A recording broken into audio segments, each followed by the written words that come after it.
হযরত শাহজালালের মাজারে যুগ যুগ ধরে চলে আসছে গণ ইফতার। প্রতি বছর প্রথম রমজান থেকে শুরু হয় এই গণ ইফতার কর্মসূচি।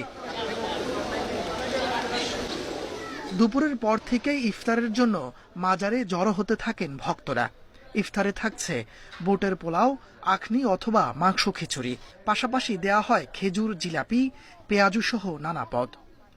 কালকে রাত্রে সিয়ারি করছি আর বিকালবেলা ইফতারি করতেছি, অনেক ভালো লাগতেছে। সারা জীবনে আমরা এইভাবে করতেছি, সবাই একে মিলিয়ে আমরা ইফতার করি, সৌন্দর্য লাগে, ভালোই লাগে, এখানে আলাদা একটা শান্তি লাগে।